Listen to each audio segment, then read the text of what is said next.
the winner this year, Te Ahuwhenua Mātai Pacific Iwi Collective. Nau mai, ara mai. Ko roa te hi koe mō tēnei pakehi iwi Māori e tupu hua kiwi ana. Awa wai mari a mātou, no mātou te whiwhi. Tika ana taku kōrero, awa taumaha tēnei wā. I te rirohanga o ngā tipua rā, ko kōrero hea tēnei pō. Engari ko tēnei pō, he maumaharatanga kia rātou me ki. So, we're very humble to be up here and to acknowledge everyone that's been involved. We do want to acknowledge our whanaunga from up the road, our whanaunga from Kaituna, o Tamamarere. You should all be hugely proud of your beautiful orchards.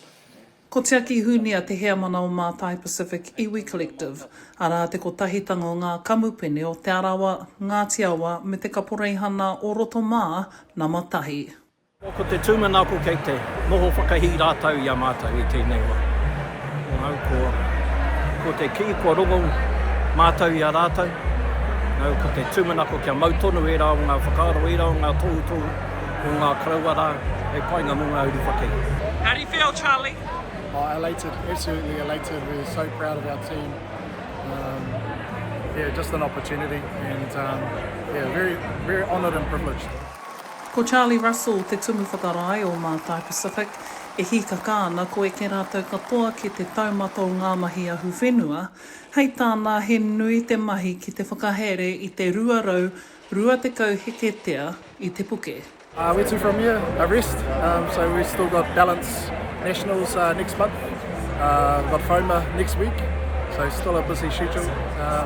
And a lot of our team, whānau, are going over to China this Sunday. Look, Ahuwhenua, as I've mentioned before, is a way of life. It dictates and demands culture, commerce, courage, commitment and confidence, not only for ourselves, but also for our tamariki mokopone and our mokomoko.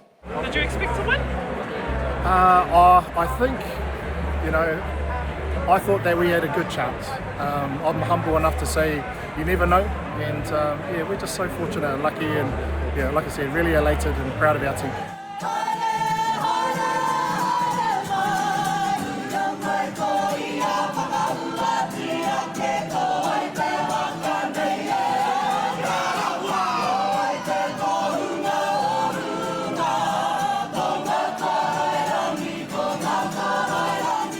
Ko toa i a rātou te ipunu i whakaharahara o te Ahuwhenua, ko ai ka mōhio heaha te hua nui atu i te hua kiwi hei a pōpō.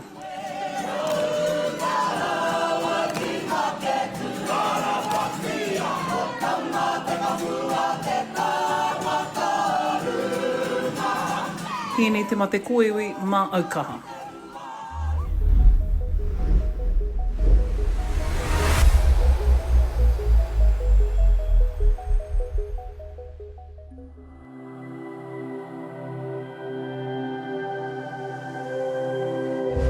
Ko te reo